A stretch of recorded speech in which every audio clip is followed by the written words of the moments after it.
Yeah, and I think it would just kind of, share, um, again, like there are multiple harms taking place at the same time. And each harm would have a unique solution. Like you can't, well, we can talk about closing the racial wealth gap, and that will have a cascading effect that won't cover everything. And so being able to name the places what can be covered and how it can be covered so that it is, applicable and appropriate to the harm makes sense across the board. Yeah, I mean, there's even a paper by Dr. Elena Court from Berkeley that like it's called what is it, a tale of two Americas, two something or another. I'll post it in the chat shortly, but and it talks about even if given reparations to close the racial wealth gap without significant other like protections and investments, that the gap reopens in like a generation. So yes, it's important to close the gap, but it's also important to have like protected class status and really defining what that looks like, right? Like it's important to have these additional protections for those individuals that allow them to kind of keep that wealth. Okay, okay. So the next question comes from Kim. Kim says, our greatest successes as Black people in this country occurred during times when our ancestors were doing it for ourselves. My question is, what should be the goal of Black people in this time? Should we be seeking to assimilate or build on our own?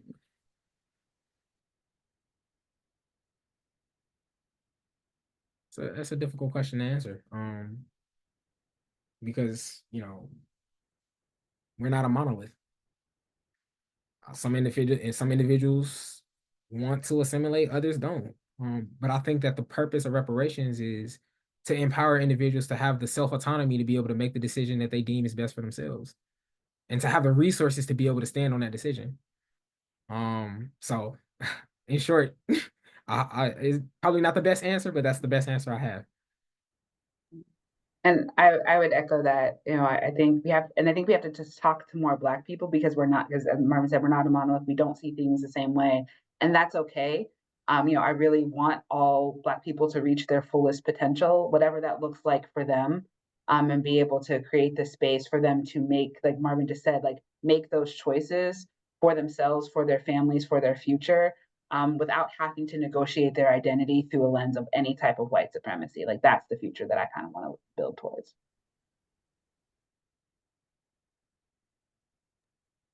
All right, and I think we have time for one final question. And it says, should there be more defensive measures created to help protect African American communities from harm, given the American history of violence towards Black people in this country? Yes. Um, I think that's also kind of part of the work of reparations is um, not only to repair the harm, but to make sure that there's not repetition. And creating mechanisms and infrastructure and accountability measures to ensure that there isn't any repetition. So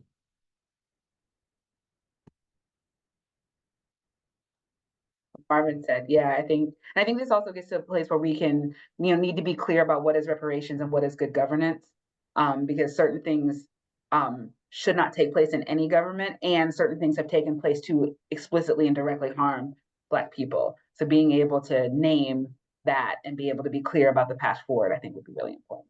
Caitlin, I should go ahead and trademark that saying because no, it's for real. I hear conversations, and there have been individuals. I remember at one of our public hearings, I was able to kind of listen to a back and forth between two folks who talked about equally funding like CPS, like making sure all schools had equal funding. And I'm like, you know, educating our young folks should be a thing the good government does. It's not necessarily reparatory in nature. It should be that's an equity concern. But point very well taken. Point very well taken. All right, y'all, thank you for that. How come when I said last question, all y'all are flooding the chat with questions? So I think we'll make some time for one or two more.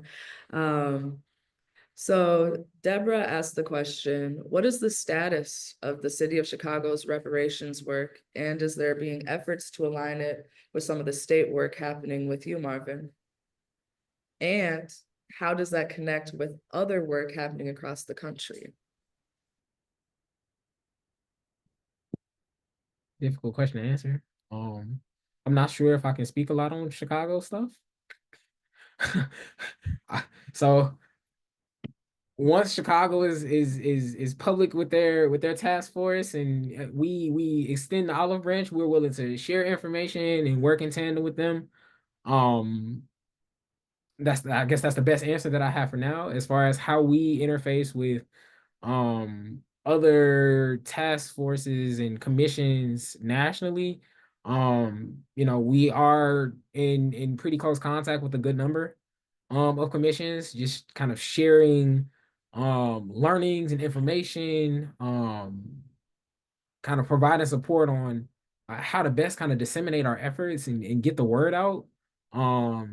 You know, the African American community is not monolithic, and there is no one perfect way to communicate all of this information to the fullness of our community.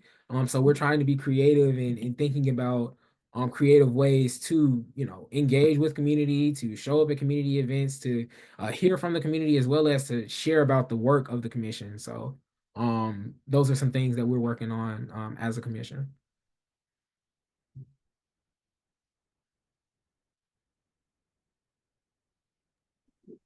All right, thank you for making those connections. Okay, y'all, thank you so much for submitting questions into the chat. There was a bunch about staying connected and how do we continue networking and co-building together. Well, today is just the beginning. We'll have more events in these series.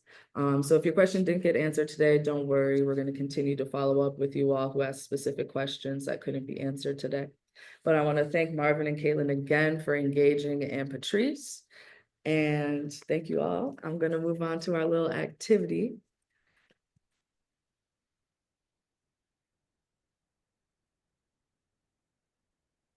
All right, so we're now all going to give you the opportunity to engage with the questions that we pose to Black Illinoisans.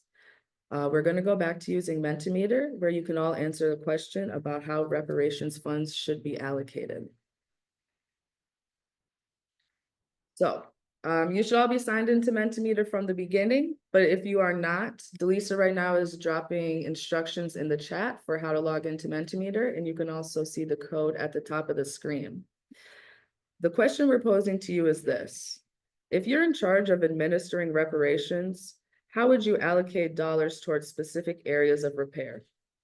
For this exercise, you have $100 to allocate. Obviously, we know in reality, this $100 will have more zeros behind it. So feel free to see it as millions of dollars or percent allocations of a reparations package. The idea of this exercise is meant to create a snapshot of what the priorities are for restoration and reparations within the Black community. You all have a couple minutes to respond. You can see reactions coming in. So I'm gonna have this screen up and we'll come back in about 3 minutes and see what our reparations package looks like. Thanks, everyone.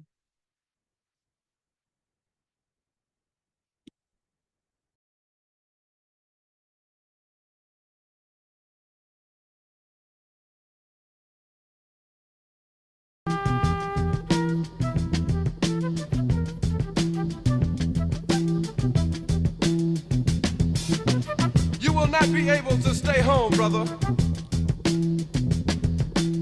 You will not be able to plug in, turn on, and cop out. You will not be able to lose yourself on Skag and skip out for beer during commercials because the revolution will not be televised. The revolution will not be televised. The revolution will not be brought to you by Xerox in 4 parts without commercial interruptions.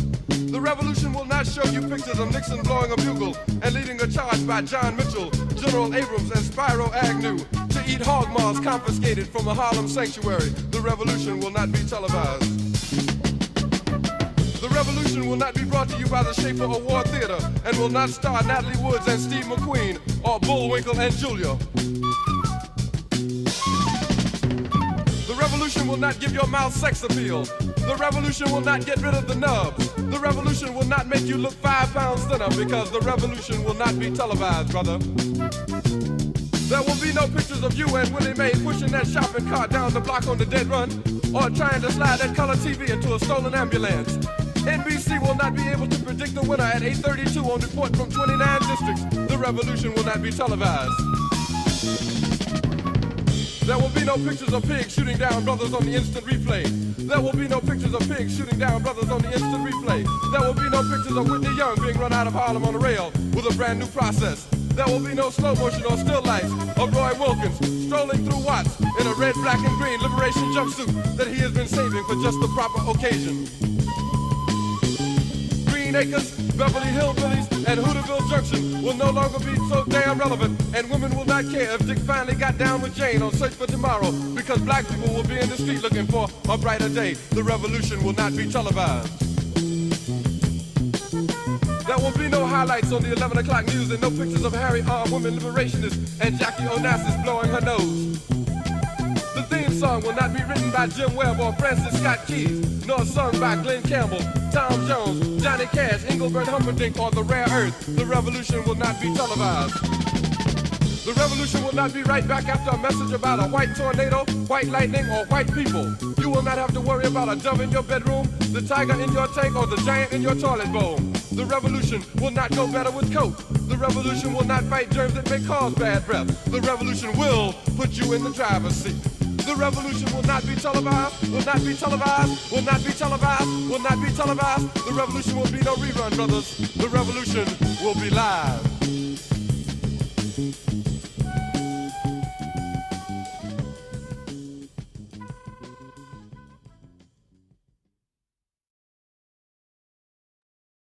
Okay. The revolution will not be televised. It will be in a Zoom webinar. Jokes. Okay. So let's see what our reparation package looks like. Similar to what we pulled with Black Illinoisans, we can see that direct cash payment programs are a top priority when it comes to repair in the Black community. What we love to see is people with similar numbers across the other programs as well. It's showing that there's a collective push for a holistic reparations package that is aiming to repair people through multiple layers. Again, if we're reading these as percent allocations, that's about 38% towards direct cash programs, with a little bit of sprinkling of each within everything else. Thank you all for participating in that and putting your fake dollars to good use. I hope this gives a good exercise as to what actually beginning to synthesize what a reparations package can actually look like. All right, y'all. I want to thank you all for coming today and participating in the series kickoff of the Reinvest to Repair. Today is only beginning, like I said. We have lots more data to uncover over the next couple months, so make sure you stay tuned in February, where we dive even deeper into data from Black Chicagoans that further explore tangible policy recommendations for reparations.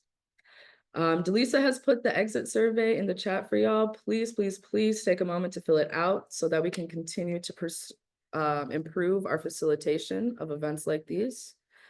Today, we got to hear from BA's community organizer, Asani. We heard from Mo with Girl Progress, and we had a wonderful panel of Caitlin Johnson, Patrice James, and Marvin Slaughter. If you have any outstanding questions for them, please fill it out in the exit survey, and we'll make sure they receive it. As the reparation movement continues, the outcome of the series seeks to inform the work of the Restoration and Reparations Subcommittee within Chicago City Council, as well as local and state legislative Black caucuses as they respond to the nationwide demand for reparations. Locally, we're going to continue to engage the community in education and advocacy. As this research project covers deep socioeconomic issues, we also want to share these findings with others doing similar work in Black communities, hopefully bolstering their campaign efforts to create an ecosystem of change that drives community-led solutions to social issues. I want to thank you all again for attending. We'll look forward to seeing you in February as we